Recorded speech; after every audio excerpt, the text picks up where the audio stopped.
Bien, pues buenas tardes. Vamos a comenzar la clase de hoy.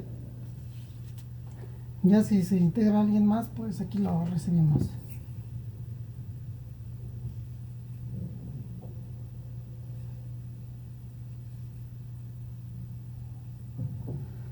Bien, pues les comparto pantalla. Les voy a compartir la pura ventana del iPad, que no vamos a hacer otra cosa más que parte teórica. ¿Sí me escuchan, verdad? Sí, profe. Sí. Sí, Bien, profe, sí se escucha. de acuerdo. Bien, pues continuando con lo que es la parte teórica de la teoría del control, muchas veces entrarle a lo que es teoría del control, pues es mucho más intuitivo las definiciones, porque nosotros podríamos agarrar un libro y ver definiciones. Incluso en mi libro vienen definiciones que muchas veces pues son muy abstractas para la aplicación del control.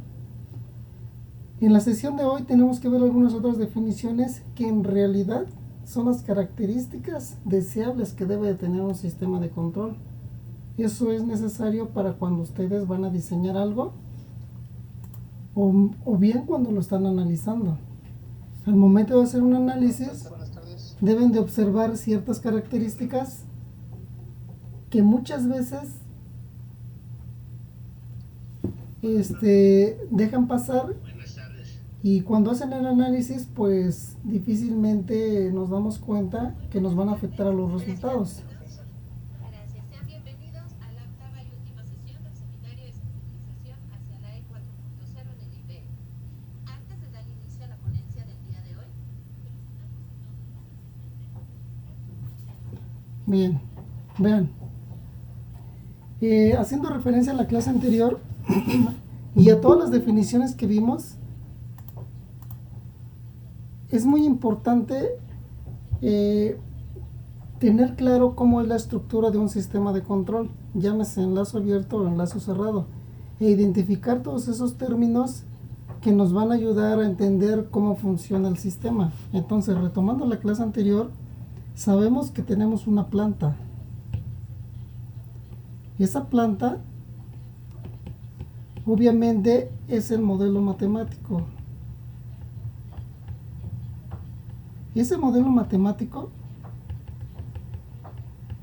casi siempre va a estar representado por una función de transferencia o bien un sistema en variables de estado.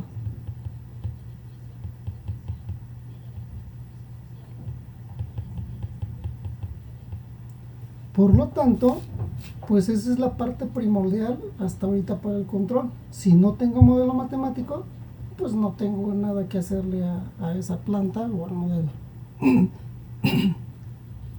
Debo de considerar que esa planta, aunque no lo tenga, debe de tener una entrada de disturbio. Todo eso lo definimos en la clase anterior, o más o menos lo platicamos. El disturbio o la perturbación.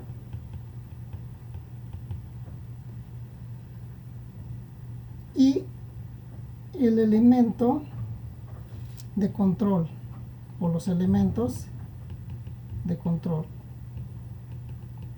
que viene directamente de la salida del controlador o del control. Se tiene un punto de comparación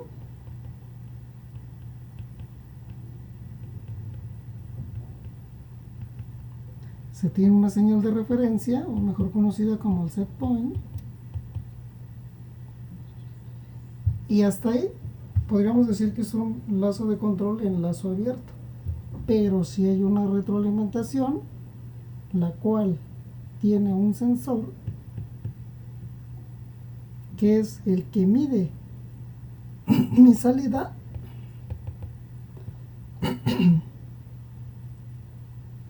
por lo tanto compara la salida con respecto a la entrada mediante ese punto de comparación y se genera el error.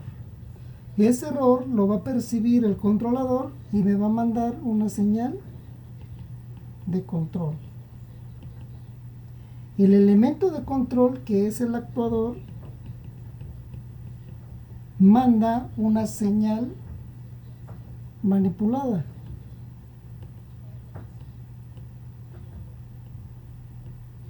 Que va a afectar a la planta. Y obviamente la salida de la planta es mi variable controlada.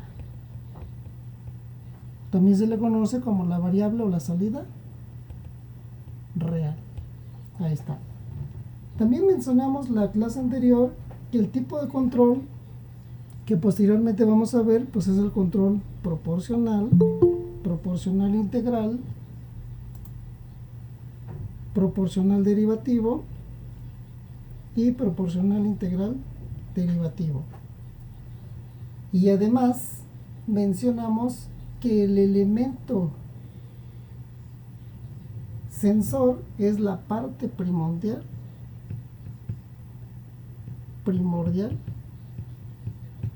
o primaria del control. ¿Por qué? Porque es el que me va a censar la salida real, lo va a comparar con la señal de entrada y me va a decir si mi sistema tiene o no error. Por lo tanto, de ahí se obtuvo el objetivo. El objetivo de un sistema de control es que la salida real sea igual a la señal de referencia. Eso implica que el error sea cero. Esto es lo más importante que debemos de identificar en un sistema de control. Contiene todas las variables del sistema. Va inmerso en un sistema en lazo abierto y un lazo cerrado. Si el sistema es en lazo abierto, recuerden esto. El elemento de control se le conoce como un temporizador. Si es de lazo cerrado, tiene un sensor y va a medir un error. Y por último, todas las señales o variables con respecto al tiempo, que definimos una variable, va en ¿dónde? En las líneas de flujo. Señal de control, señal manipulada, señal de salida, señal de entrada, señal del error. ¿Están de acuerdo? Y todos los elementos conocidos como parámetros del sistema están en ¿dónde? En los bloques. Todo lo que está en bloques son físicos o palpables. Y todo lo que está en las líneas son no palpables. Es más, sí pueden ser palpables, pero no físicos. Por ejemplo, una corriente eléctrica no se puede ver, pero si ustedes tocan un dispositivo, lo pueden sentir. Y cosas por el estilo. La temperatura no se ve, pero la pueden sentir. Y así sucesivamente. Entonces, mediante este esquema de control, yo debo de ser capaz de identificar todo lo que yo voy a manipular en dicho sistema. ¿Sale? Y ahí viene mi objetivo. Una representación más sencilla y que comúnmente trabajan en la mayoría de las clases es cuando el elemento de control, el disturbio y la planta lo meten directamente a lo que es un sistema. Quiere decir que eso se va a ver reducido a una representación mucho más sencilla. Así, tengo mi control, simplemente hacen esto. Esto es lo más básico que tienen en una representación de control. ¿Y este quién es? Pues ahora es mi sistema controlar, que es el equivalente a la planta sin tantos elementos. Me faltó aquí el elemento sensor. Ya está. Y la mayoría de los sistemas, o por ejemplo las representaciones en diagramas de bloques, tienen estas características. ¿Están de acuerdo? Y a esto le aplican álgebra de bloques y regla de Mason para sacar las funciones de transferencia. Cuando tienen otra entrada extra, por ejemplo el disturbio, ¿qué hacen cuando tienen dos entradas? ¿Cómo analizan ese tipo de sistemas?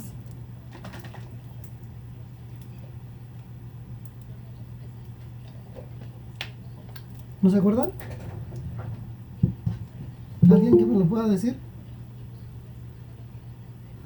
Se compone en el punto suma, ¿Cómo otra vez? que la otra entrada o el disturbio se metería en el punto suma. No, ¿alguien más?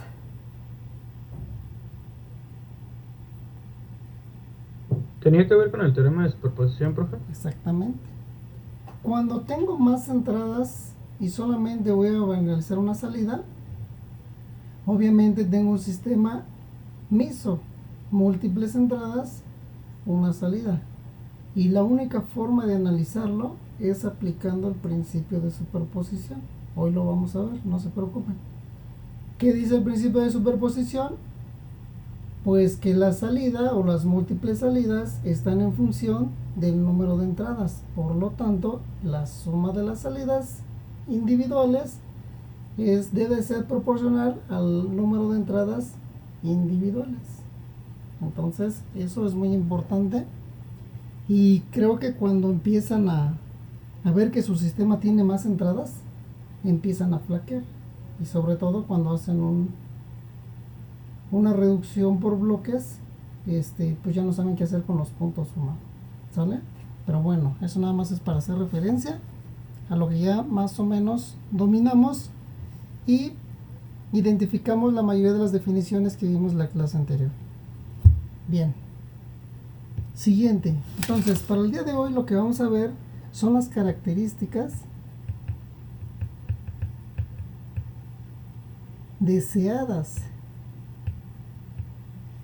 de un sistema de control.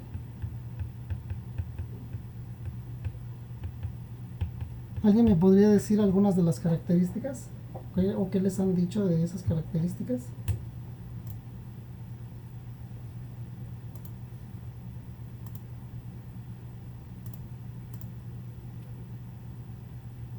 ¿Nada? Disminuir o eliminar las perturbaciones. Ok, ¿eso cómo se llamará? ¿Cómo disminuyes perturbaciones?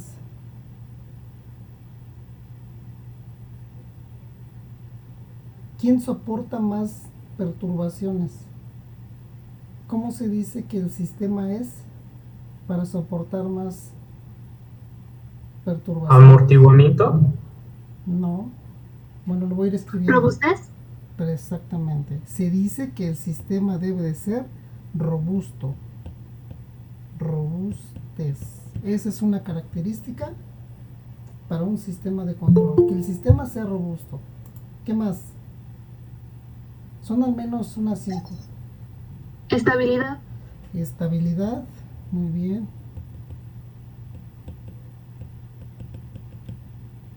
Exactitud, precisión. Muy bien. Pues esta chica sí lleva buenas clases. Exactitud, precisión. ¿Cuál otra? Es al revés.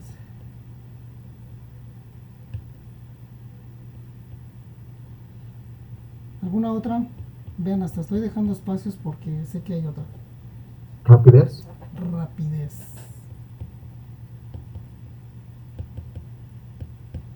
Listo. 5 características, las deseadas. Obviamente, yo puedo tener un sistema que no sea rápido, pero que sea exacto y preciso, que además tenga robustez y sea estable. Y puedo hacer combinaciones entre ellos. ¿Están de acuerdo? Obviamente, si tengo todas esas características, pues tengo el mejor sistema de control. ¿Cómo voy a llegar a eso? Bueno, pues primero tendría que definir cada uno de ellos para saber a qué se refiere.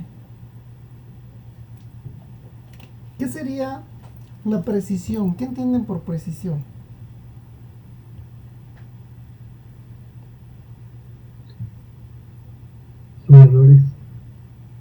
Me parece que es que dentro de un par de mediciones, como que coincidan algo así. Ok, ¿quién da clase, compañera? A la profesora Lucía, es que no me acuerdo bien, pero, o sea, la diferencia entre en exactitud es que llegue al valor, o sea, que sea exacto para el valor, y en precisión es que entre las mediciones sean como parecidas, algo así. Ok. Vean, desde el punto de vista computacional, la precisión obviamente es la que tiene menor error. Y el error se mide una medición en un tiempo t contra un tiempo t más 1. Si la medición en tiempo t y t más 1 es la misma, se dice que ese aparato de medición tiene buena precisión. En computación se mide mediante lo que es la precisión de la máquina, mejor conocida como el epsilon de la máquina, que es cierto margen de error. Quiere decir que la precisión debe cumplir primero un margen de error. Computacionalmente hablando, pues estamos del orden 0.001. Pero recuerden que todos estos términos debemos de verlos en función del control. Y sí, como dice su compañera, si yo a la salida de mi proceso tengo una medición, digamos, estoy midiendo temperatura, 30 grados, en un tiempo 1, yo vuelvo a hacer esa medición en un tiempo 2. Y obviamente la salida real me está censando una temperatura de 30 grados. Y aquí está ¿quién? Mi sensor. Comparo mi salida real y lo que registra mi sensor. Y efectivamente dice que son 30 grados. En un tiempo T2, la temperatura sigue marcando 30 grados. Y mi sensor vuelve a marcar esos 30 grados. Y así sucesivamente. Lo que acabo de mencionar. Si en una medición con respecto a la otra el margen de error es 0, ¿qué quiere decir? Que el elemento tiene buena precisión. Pero ¿qué pasa si en tiempo 1 mide 30 grados y en tiempo 2 mide 28 grados, pero la real sigue siendo 30? Pues ya hay error. ¿Están de acuerdo? Quiere decir que este tipo de elemento no tiene buena precisión.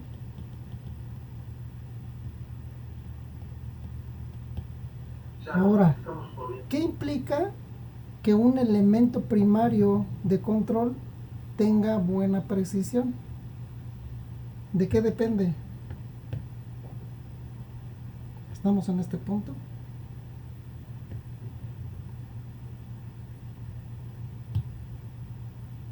¿De qué dependerá? De que esté bien calibrado. ¿Qué más?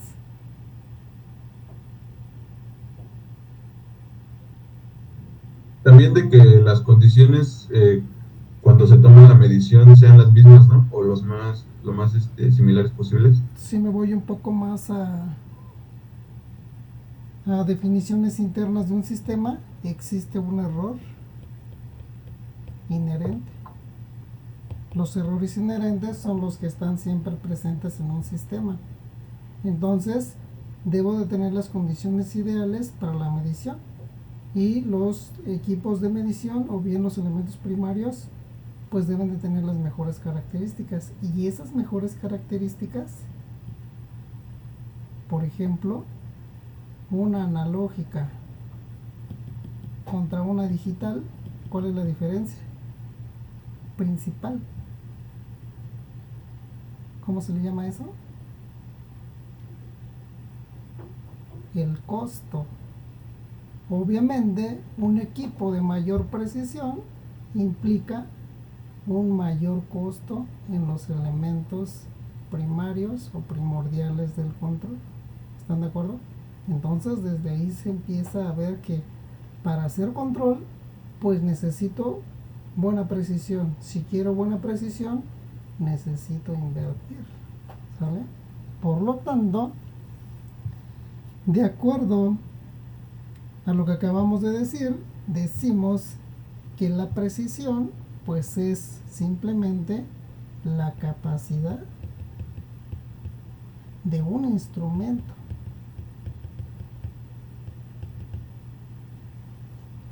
primario de medición. ¿De qué? De medir una salida real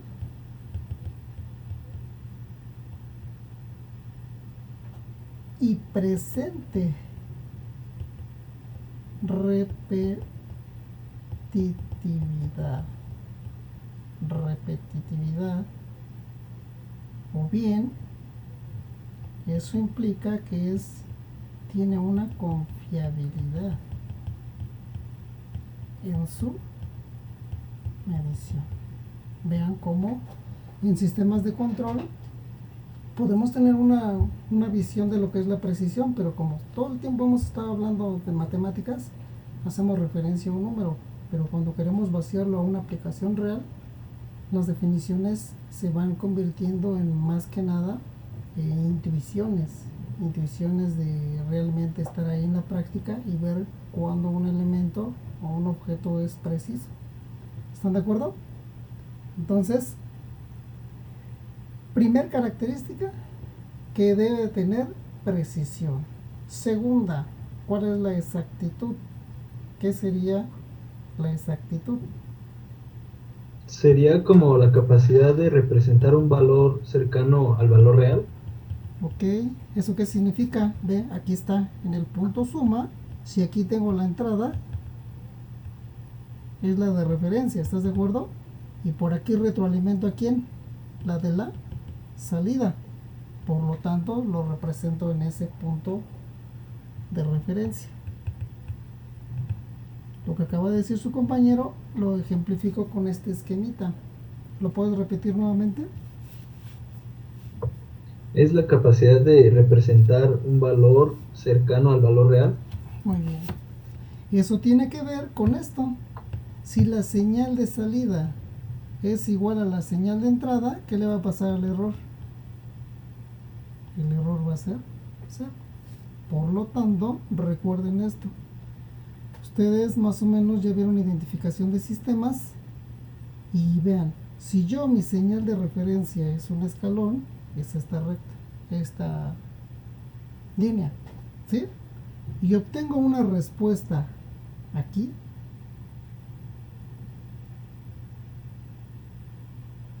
quiere decir que el sistema respondió y llegó a su valor deseado, que es mi señal. Pero ¿qué pasa cuando el sistema no llega y se mantiene por acá?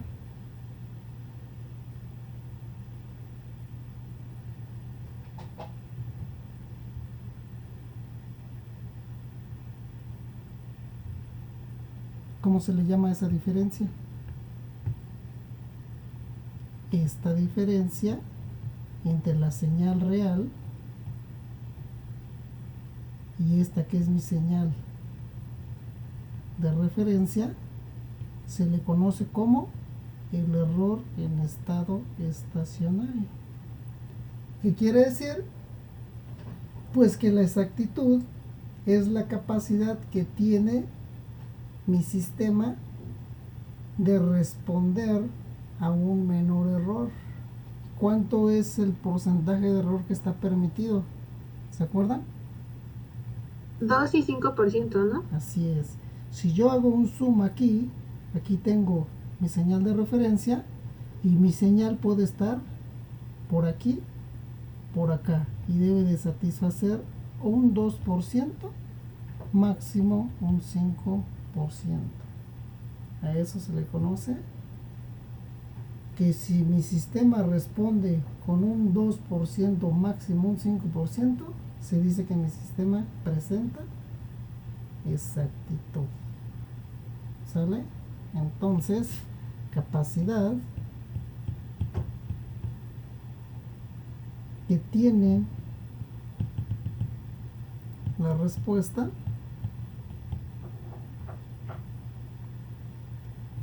donde el error en estado estacionario tiende a 0, o bien está en qué margen, del 2 al 5%. Eso es muy importante. Muchas veces me ha tocado que los alumnos presentan su examen y simplemente les ponen ejercicios de este tipo. Dice, sea el sistema representado mediante una función de transferencia, tiene tal respuesta y es alimentada con un escalón unitario. Pero el sistema responde con esta señal. Identifique el error en estado estacionario. ¿Cuánto tiene de error ahí? 2.5. Tiene el 50% de error. ¿Estás de acuerdo? Si 1 es el 100%, pues 0.5 a cuánto corresponde. Tiene tu 50% de error. ¿Qué quiere decir? Que el sistema es inexacto. ¿Sale? ¿Qué tengo que hacer para llevarlo a una exactitud? Pues hacer variaciones. ¿En dónde? Pongo por acá. En mi control. Regreso a mi señal censada.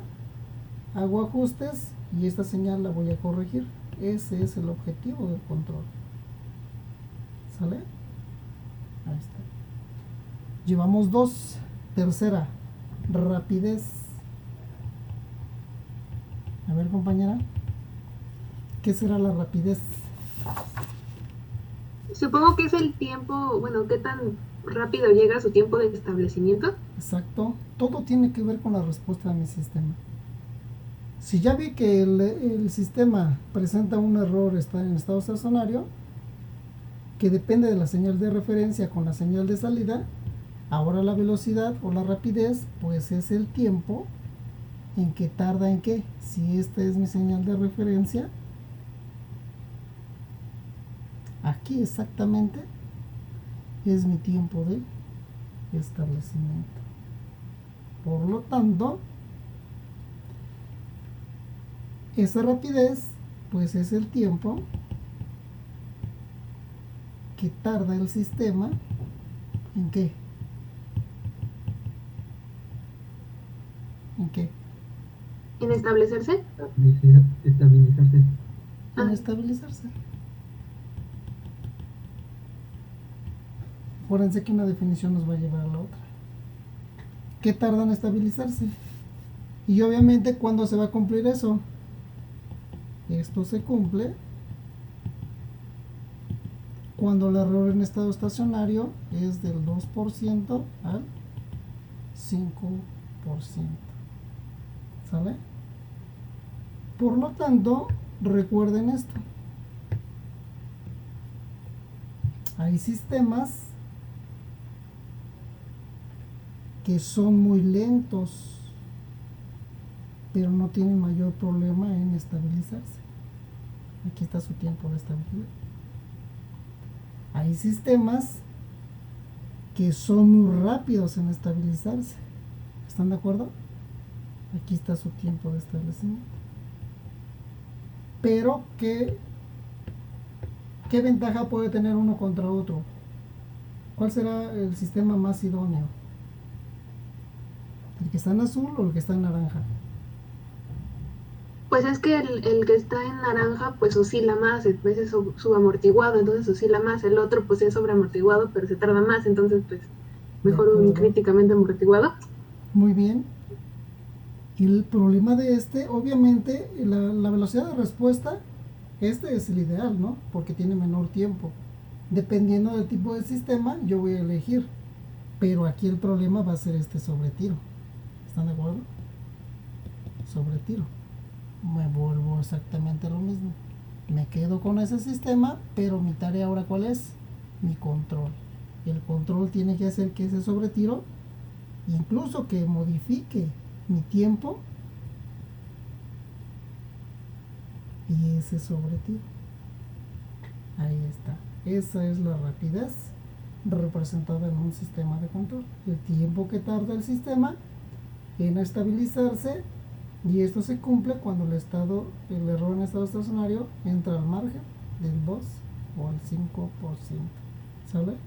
Se puede decir que el sistema en azul es un sistema lento.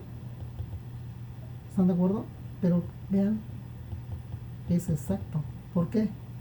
Porque no tiene mayor problema en llegar al set point. Y el otro, por ejemplo, el naranja, es rápido. ¿Están de acuerdo? Rápido. Puede ser exacto, pero ¿qué tal que la función hubiera salido así? Tiene un sobretiro y aquí tiende a estabilizarse. Me regreso. Sobretiro, tiende a estabilizarse una señal, pero está por encima de la referencia y no cumple con ese margen de error. Por lo tanto, es rápido. Sí, es rápido, pero inexacto. Entonces, con una gráfica nosotros podemos identificar muchas cosas. Y en la parte teórica es donde tienen que ver todos estos temas. ¿Sale? Yo he visto clases que tienen donde directamente les ponen funciones de transferencia, los hacen simular y les dicen, pues calcula el tiempo, calcula TS, el error, etcétera, etcétera. Y pues el alumno no sabe ni con qué entrarle porque ni siquiera los han definido. ¿Sale? Entonces ahora que ya pueden simularlo, pues ya van a ser capaces de ir identificando todo lo relacionado con el control. Siguiente definición, ¿cuál es? La estabilidad. ¿Qué ejercicios hicieron para mostrar la estabilidad? Son ejercicios muy clásicos y obviamente pues los encuentran en cualquier libro. ¿Cómo les explicaron la estabilidad en un sistema? ¿O se los definieron o les dejaron leer el capítulo 1, etcétera? ¿O no lo han visto? ¿O no lo vieron? Sí, profe, lo definían como la capacidad de mantenerse en un cierto rango. O sea, la señal de salida es la capacidad de mantenerla en un cierto rango de estabilidad, ahora sí. Ok. Vean, como vuelvo a mencionar, todo esto es muy intuitivo. Nosotros hemos hablado, ¿no?, de las personas y decir esa persona es estable, es muy inestable. Es que tu coche es muy estable, muy inestable. Pero son definiciones que difícilmente las podemos explicar. Para entrar en la teoría del control se hacen al menos 2 ejercicios de estabilidad con unos diagramas sencillos. El famoso cono. Es un cono representado en el plano. Ese mismo cono... ¡Ay! Que me abandonó.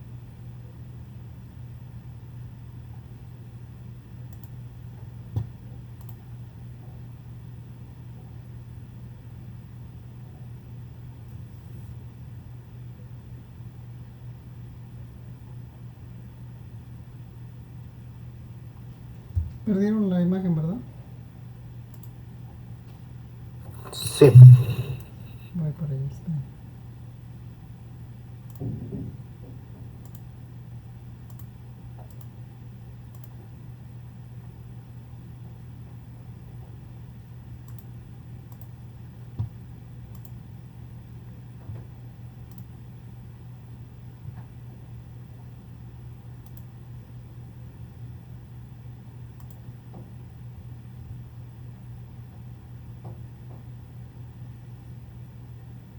¿Alguien tomó clase con el profesor Maya?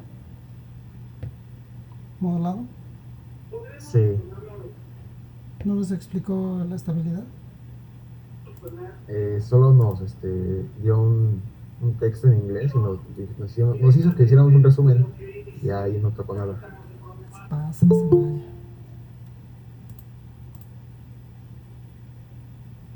Vamos a ver si ya me deja.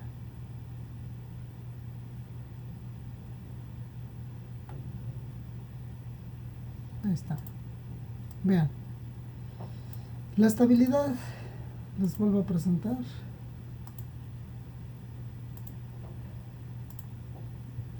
La estabilidad y la robustez van muy de la mano. Siempre son muy importantes en un sistema de control. Y entenderlos, pues también es muy importante. Vean, tengo este cono en diferentes posiciones. Bueno, este sería así, ¿no?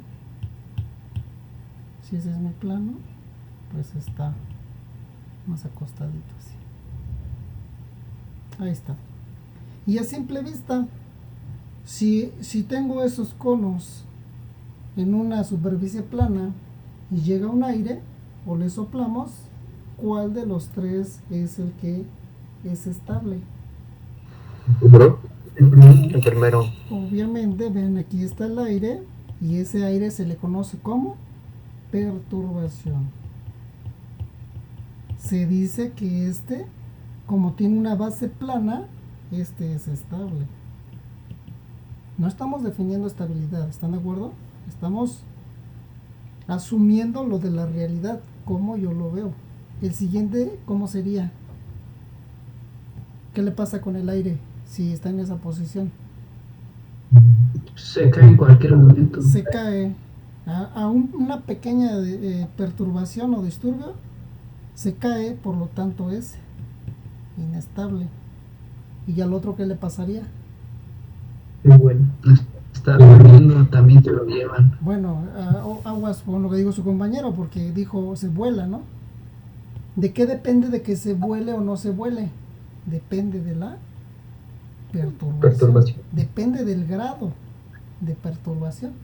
Si es una perturbación muy pequeña o una perturbación muy grande. Obviamente, si la perturbación es muy grande, que tiene infinito, pues ningún sistema va a ser estable, ¿sale? Porque también va a volar y va a volar, ¿sale? Entonces hay que ser un poco más finos en la definición. Si yo a le aplico un aire, a lo mejor va a girar, ¿están de acuerdo? Y va a cambiar de posición, pero ¿qué le pasó? Permaneció en su estado. Yo podría decir que es parcialmente estable. En teoría del control, obviamente se utiliza el término estable, inestable, y a ¿cómo se le conoce?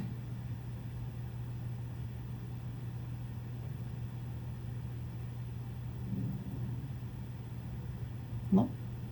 Se le conoce, primero, se dice que tiene una estabilidad relativa. 1. Parcialmente estable. Otra, pero estrictamente en control, se le conoce como marginalmente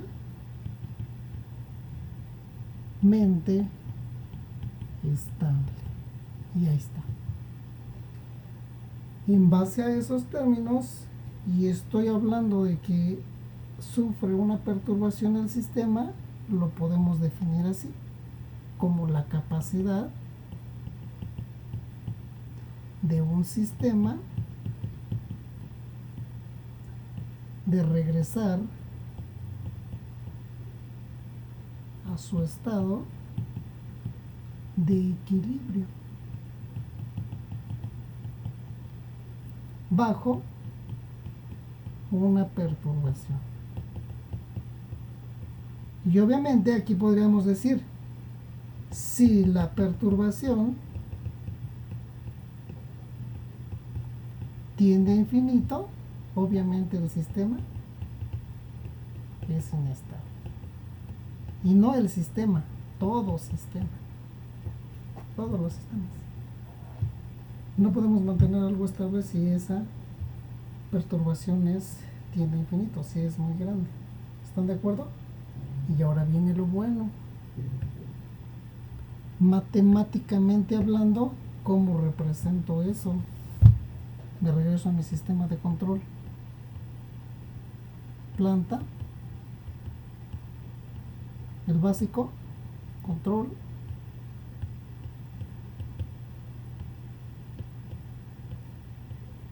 Listo. Mencionamos todo el sistema de control va a estar basado en la característica de la planta.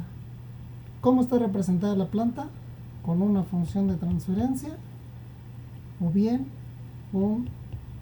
una representación en variables de estado. ¿De acuerdo? Entramos a lo bueno. Estabilidad. Estable. Inestable. Y, como dijimos, marginalmente.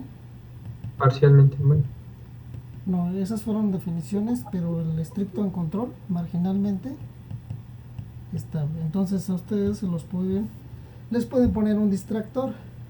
Defina un sistema parcialmente estable. Defina un sistema con estabilidad relativa. Defina un sistema marginalmente estable. ¿Qué quiere decir? Pues que es el mismo. ¿Están de acuerdo? Un inestable pues es único y el estable es único. En teoría del control, ¿cómo identifico la estabilidad de mi sistema? Y el sistema pues es la representación de la planta mediante la función de transferencia. ¿Cuál es la característica de la función de transferencia? Pues la función de transferencia tiene esta característica: Sm más Sm menos 1, vamos a ponerle ahí un coeficiente,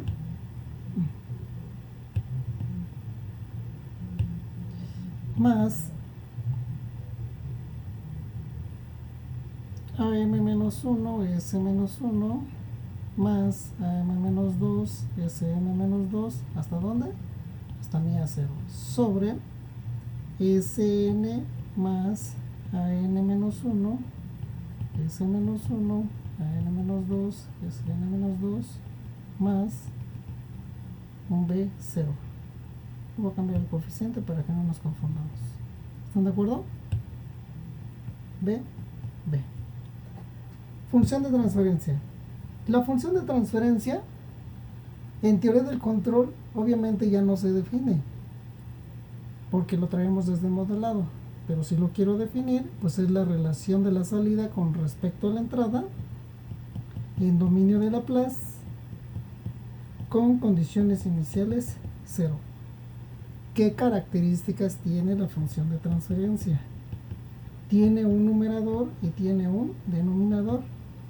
El numerador presenta los ceros, lo denoto con Z porque así lo van a encontrar en la mayoría de la literatura, y los polos. Por lo tanto, para identificar si mi sistema es estable, inestable o parcialmente estable, los polos los tengo que graficar en mi plano. Sigma W. ¿Qué quiere decir? Si los polos del sistema me representan ¿qué? Perdón. El denominador me representa el polinomio característico. ¿De acuerdo? Y las raíces del polinomio se les llama polos del sistema. ¿Está bien? Ahora vean, si los polos del sistema son reales, pueden ser iguales o diferentes, pero están en el plano negativo, lo voy a poner por acá, el sistema es estable. Pero si esos polos caen en el plano positivo, son inestables. También puedo tener polos, dijimos reales iguales, puedo tener aquí uno y encima el otro, ahí está, cumple exactamente lo mismo. Puedo tener reales iguales positivos, ahí caen los dos, también son inestables. Pero también puedo tener complejos conjugados, uno por acá, otro por acá, porque tienen una parte real y una parte imaginaria. Y igual de este lado, bueno, y esos siguen siendo estables. Si tengo otros representados igual en el plano positivo, son inestables. ¿Y dónde están los marginalmente estables? ¿No estarán en el origen? Ah, Bien, todo lo que esté en el plano de los imaginarios, por ejemplo, este, incluso en el origen, son los marginal estables. Y podríamos decir que entre más se aproximan al origen, siguen siendo marginalmente estables. Y de aquí se define la característica del plano complejo. Todo lo que está de este lado es estable. Todo lo que está de este lado es inestable. Y todo lo que esté cercano al cero o esté en el cero es marginalmente estable. ¿Qué quiere decir eso? ¿Para qué me sirve saber esto? Cuando yo tengo mi planta, analizo sus polos y ya sé qué tipo de sistema voy a tener. Si ya tengo qué tipo de sistema voy a tener, pues ya puedo predecir qué tipo de control voy a utilizar. ¿Están de acuerdo? Sin saber ese tipo de características, pues es ir con los ojos cerrados a diseñar un control o a proponer un control. ¿Están de acuerdo? Siempre que hay que anteponernos a lo que vamos a hacer mediante las respuestas que ya conocemos. ¿Dudas hasta aquí? No, profe. ¿Preguntas?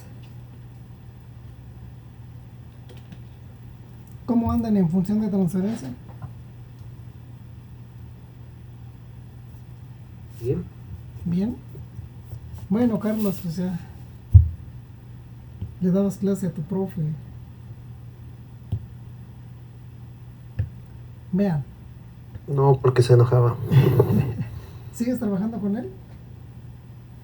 No, ya no. Bueno, Pero sí estuve, después de que se acabó el semestre, todavía estuve hablando con él. está bien. Vean, un ejemplo más de estabilidad desde el punto de vista intuitivo es la famosa curva donde se encuentra un objeto sobre ella. Simplemente para ejemplificarlo. Vean, si estoy aquí en la cava de la curva, si estoy en la punta de la curva, o simplemente estoy en una picada.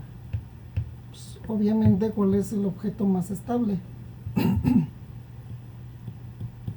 Estable. Pues, si lo dejo caer ahí, ¿qué le va a pasar? Pues, se va a desplazar de inmediato. Inestable. Y pues si la perturbación no es muy grande, ahí se va a mantener, pero está sujeta al grado de perturbación. ¿Están de acuerdo? Por lo tanto es marginalmente estable. Muchas veces pues estamos acostumbrados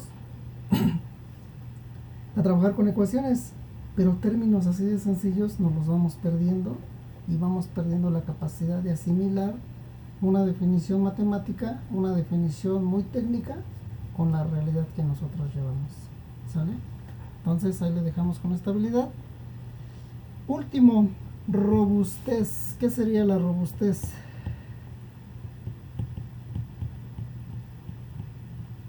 Es que a pesar de las perturbaciones se mantenga en un valor. Bien, muy bien. Bien, un ejemplo muy clásico de robustez me pasó el semestre pasado con los alumnos. No sé si les ha pasado, pero creo que sí a la mayoría. Cuando instalan el MATLAB en su máquina, se vuelve muy lenta. Un alumno el semestre anterior se compró una computadora Dell exclusivamente para trabajar en situaciones escolares, ¿no? Le instaló MATLAB, pero estaba todavía instalando varias cosas, probando unas cosas en su máquina, y tenía el MATLAB trabajando y de repente empezó a sentir que la máquina vibró. Bueno, para no hacerlo tan largo, el chavo se espantó y lo único que hizo fue apagarla. Y al prenderla nuevamente, pues ya no prendió. ¿Qué le pasó a su máquina? Se quemó. Así de plano se quemó. Y me mencionaba, pero ¿por qué pasó eso? Si es una máquina nueva, es una máquina que tiene las capacidades de las más actuales, no entiendo qué pasó. Y simplemente yo le dije, lo que pasa que para que una computadora te soporte todo lo que tú le estás instalando y la estar forzando cuando estás utilizando el software, necesitas una máquina más robusta. Y dijo, ¿y qué es eso? Una máquina más robusta obviamente es aquella que tiene unos aditamientos necesarios para soportar todo lo que tú le estabas exigiendo a tu máquina. Por lo tanto, pues necesitas una mejor ventilación, necesitas mayor espacio de sus componentes, etcétera, etcétera, etcétera. Y entendió que una PC es mucho mejor que una laptop. Yo sé que la mayoría de ustedes tiene laptop, pero bueno, si la someten a ciertas características, pues tengan cuidado porque se les quema. Es correcto lo que dijo su compañera. La robustez se presenta cuando el sistema soporta las perturbaciones.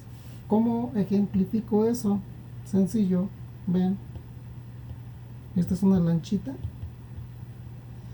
y este es un Titanic, ¿no?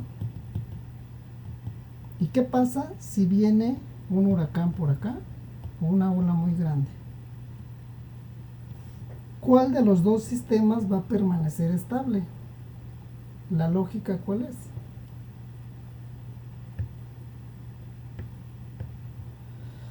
¿Quién permanece estable? Aquí le llega la ola y aquí le llega la ola, ¿y qué le va a pasar a la lancha? Profesor, creo que no estamos viendo la pantalla de la lanchita. A ver, espera. ¿Ahí está? Y ahora sí, Ya. Perdón. El Titanic. Ahí está el Titanic, es un transatlántico. Este es mi huracán, provoca olas. ¿Cuál se va a mantener en su posición? Estamos ejemplificando la robustez. ¿Qué le va a pasar a la lancha con unas olas? se la va a tragar. Se la va a volcar de inmediato, ¿estás de acuerdo? Y al Titanic, pues simplemente le va a chocar las olas, lo va a mover a lo mejor, pero va a permanecer estable. ¿Están de acuerdo? A ver, ponga un bloque de hielo. Ah, bueno, pues esa es la otra, ¿no? Es la perturbación. ¿De qué tipo? Infinita, porque ese bloque estaba fijo, ¿estás de acuerdo? Llegó el Titanic, Sí. se impactó, pues toda la energía se distribuyó en el barco y sufrió daños. Permaneció estable, ¿estás de acuerdo? Pero no soportó las averías provocadas. Es diferente. Ahora, ¿cómo hago que un sistema tenga robustez para que se mantenga estable.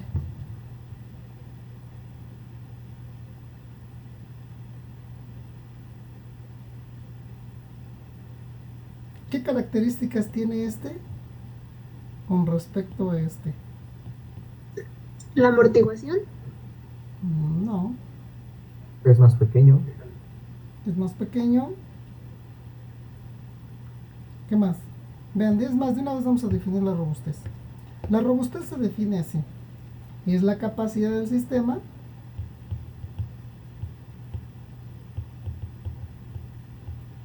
de soportar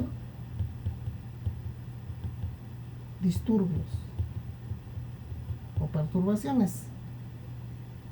Pero gracias a quién?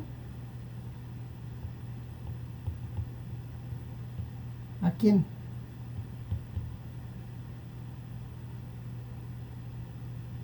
Sus características. Ok, lo voy a poner entre llaves. Características. ¿Qué características? En control, ¿cómo se le llaman a esas características? Lo físico. Parámetros. Esa es la definición de robustez en un sistema. En un sistema, este es mi sistema. ¿Cómo dijimos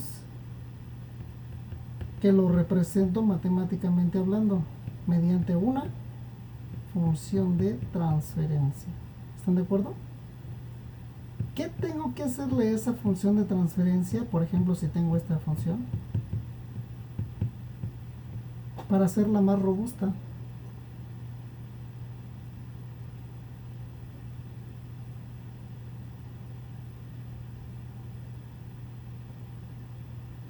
¿Cómo la hago más robusta?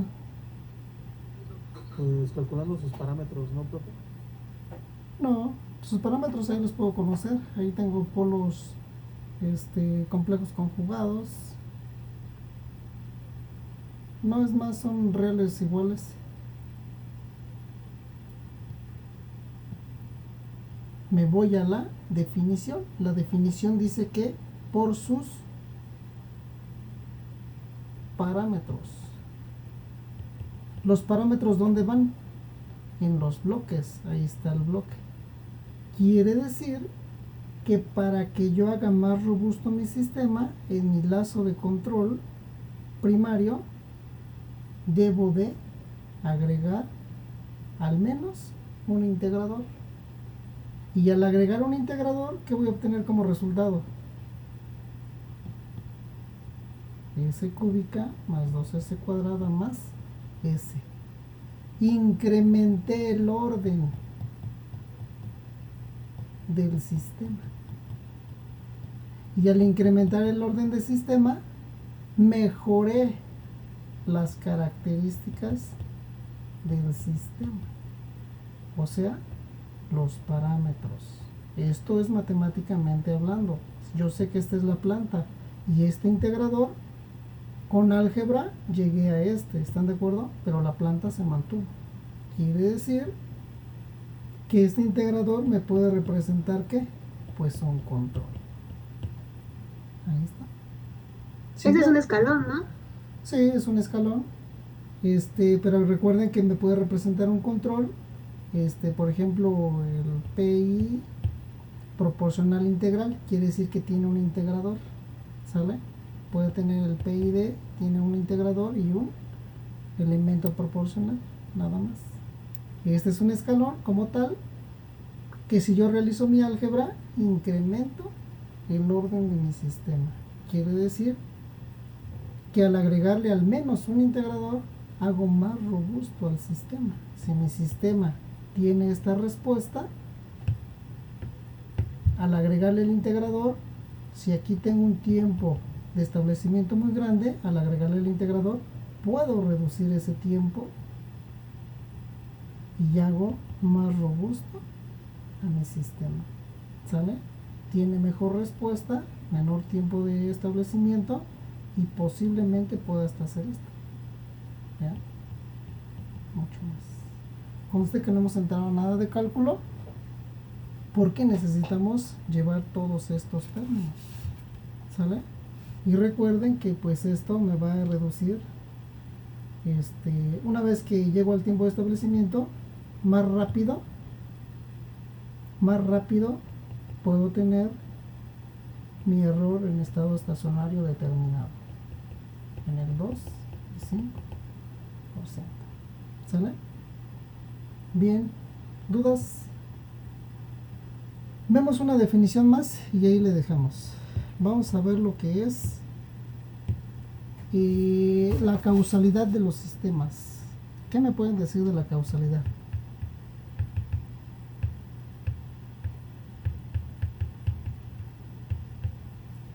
¿Han escuchado ese término, causalidad? Que depende de n y m del grado del polinomio característico y del numerador.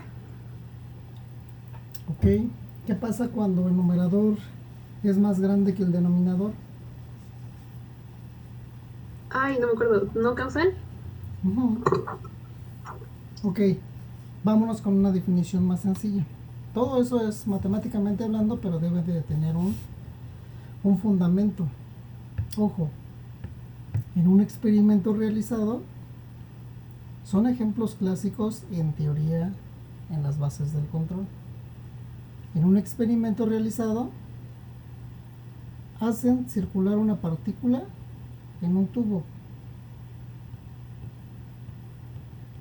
Y obviamente ese tubo tiene un sensor a la entrada y tiene un sensor en la salida. Ahí está.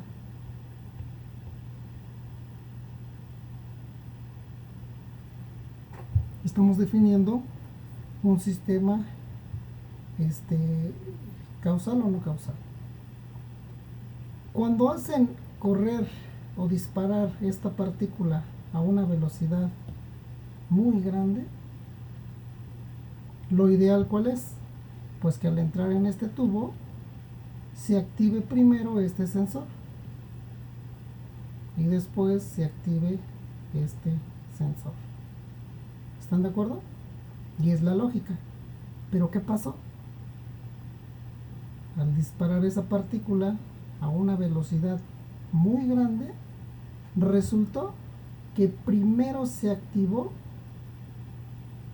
el sensor de la salida y un tiempo después se activó el primer sensor.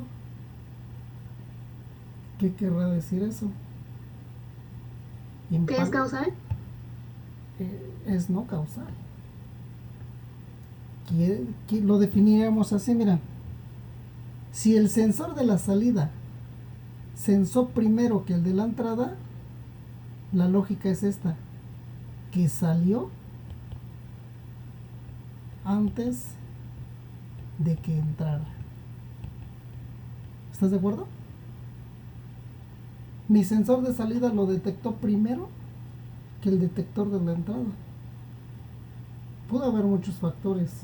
Uno, pudo haber sido que la sensibilidad de este sensor no hubiese tenido buena precisión con respecto a la de acá. Dos, que el ruido que emitió este elemento de ejecución activara al sensor de acá primero con respecto a este. Y así podemos sacar muchas teorías. ¿Estás de acuerdo? Pero para definirlo, los investigadores lo definieron como un sistema no causal y lo definieron así. Es aquel sistema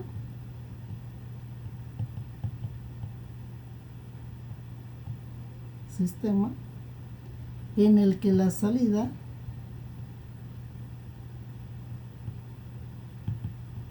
depende de una entrada en el futuro. Así se define un sistema no causal. ¿Cómo te explicas eso? En el que la salida depende de una entrada en el futuro. La teoría del control es de lo mejorcito que hay, ¿eh? Entonces, entender todos estos términos y llevarlos a una aplicación o entender lo que hay es mucho, muy importante. De ahí que se dice que este tipo de sistema es un sistema derivativo. No puedo tener una salida si antes no tengo una entrada. O bien, este tipo de sistemas no es físicamente realizable. ¿Qué quiere decir eso? Pues que no se puede construir. ¿Estás de acuerdo? Ese es un sistema no causal. Por lo tanto, para que sea un sistema causal, ¿qué necesita pasar? Vean, pues partimos de la definición del no causal para llegar al causal. El causal, todo lo contrario al otro, es no derivativo.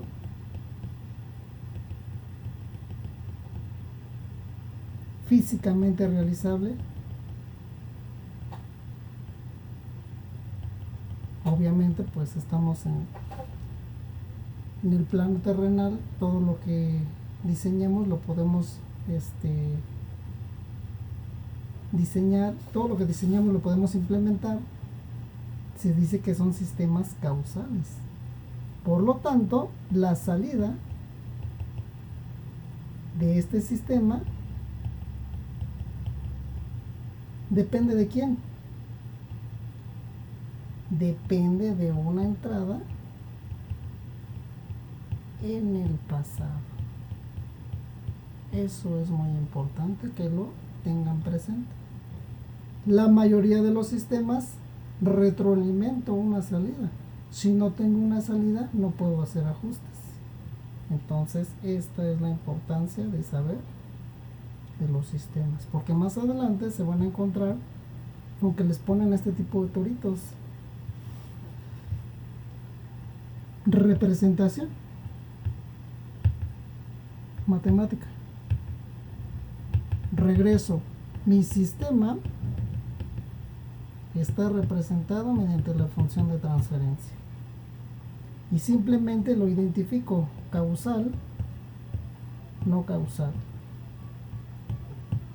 Causal. Profesor, y en el caso de los sistemas propios cuando son iguales. Esos son se dice que son absolutamente propios, pero eso todavía no lo vamos a ver, no te preocupes. Ahorita nada más. Okay. Sí, porque hay propios, impropios y estrictamente propios. Vean, el sistema causal es en el cual en la función de transferencia el numerador presenta un grado menor que el denominador. ¿Sale? El causal. Y el no causal es al revés, donde mi función de transferencia tiene el numerador presenta mayor orden que el numerador. Así. Entonces, de inmediato, el alumno debe de saber identificar: tengo una función de transferencia, es no causal. ¿Qué quiere decir? Que eso es no realizable y ni siquiera lo puedo implementar. ¿Cuál voy a utilizar? Pues ese tiene todo. Este es derivativo, no realizable, contrario, realizable, no derivativo. Más adelante van a ver términos como controlable, observable. Entonces, controlable, no controlable, observable, no observable. Lo que mencionaba su compañera es qué pasa cuando el numerador, el denominador tiene un orden y el denominador tiene mayor orden. Pues es un sistema propio. Cuando el numerador es mayor que el denominador, es un sistema impropio. Y cuando el numerador y el denominador tienen el mismo sistema, es absolutamente propio. ¿Sale? Pero lo vamos a ver un poquito más adelante. No sé si tengan dudas hasta aquí. Bueno, El siguiente tema es linealidad y ahí me gustaría hacer algunos ejercicios de linealidad y superposición. Y vamos a ver la definición de ellos, de un sistema mejor conocido como el LTI. Que ese sistema, según el número de entradas y el número de salidas, tenga una relación directa o proporcional al número de entradas. Pero quiero llegar a hacer linealización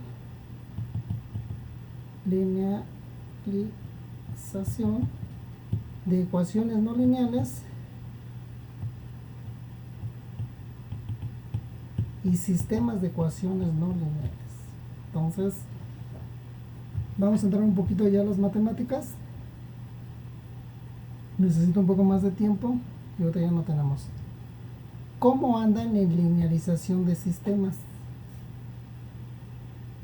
¿Saben cómo se linealiza una ecuación no lineal? ¿Cómo se calcula el jacobiano de un sistema de ecuaciones no lineales? ¿Cómo se calculan los puntos críticos? ¿Cómo se calculan los eigenvalores? Y aquí empieza el cálculo, ¿sale? Entonces ahí la vamos a dejar por el día de hoy y nos vemos el día lunes con linealización de sistemas y teorema de superposición. No sé si tengan alguna pregunta. No, profe. Este video les voy a pedir un favor. Todos los que estuvieron presentes en esta clase, mándenme un WhatsApp particular, no al grupo de WhatsApp, y ya vamos a empezar a delimitar a todo el grupo, porque pues ya vean, hay muchísimos. Y entonces a ustedes que están presentes y van a permanecer en la clase, ya les hago llegar la liga directa donde van a descargar los videos. Ahorita no hay ningún problema, ya subí la presentación, puedo volver a subir y ya la siguiente sesión ya nada más se les hace la invitación a ustedes. ¿Sale? Oiga, por una pregunta, ¿en Google Drive los videos se pueden o tiene límite de tiempo? No, van a estar libres todo el curso. Ah, ok, sí, gracias. Sí. Lo que pasa es que los estaba descargando en mi compu, pero pues vi que el primero pesa 11 gigas, entonces... Sí, están pesados. Sí, están pesados. Consíganse un disco duro externo y manténganlos, porque es oro molido esto. Sí, ¿Vale? está bien, bro. Cuídense. Creo que también para linealizar sistemas se ocupa la serie de Taylor, ¿no? Sí. De hecho, la linealización se hace mediante la serie de Taylor y se utiliza una definición en sistemas de control que básicamente dices, no manches, era la serie de Taylor, y eso lo vi en el primer parcial de análisis numérico. Pero bueno, y el jacobiano lo utilizamos con el método de Newton para sistemas de ecuaciones no lineales, y también es bien sencillo, pero pues no les enseñan. Sinceramente, pues ustedes están agarrando buenas bases y al final de cuentas agarran un sistema de control y van a saber identificar todas sus variables, todos sus parámetros, todos los elementos que lo constituyen, identificar los sistemas y ver hacia dónde van. Porque si no hacen eso, pues es como ponerles una ecuación y en blanco, y ir a un libro y tratar de buscar algo que se parezca. Ustedes ya no están para eso, ¿sale? Entonces ahí la vamos a dejar. Nos vemos el día lunes. Ahorita tengo sesión para los de transitorios, y pues si están en ese grupo, ahorita nos vemos por ahí. ¿Se cuidan? Oiga, nada más una pregunta, ¿el libro cuándo nos lo entrega? El libro, les mencioné que por ahí del 15, pasando el 15 ya lo tengo. Yo se los hago saber y no se desesperen, ¿sale? Ah, ok, sí, pero muchas gracias. Nos vemos. Cuídense. Nos vemos, profe. Hasta luego.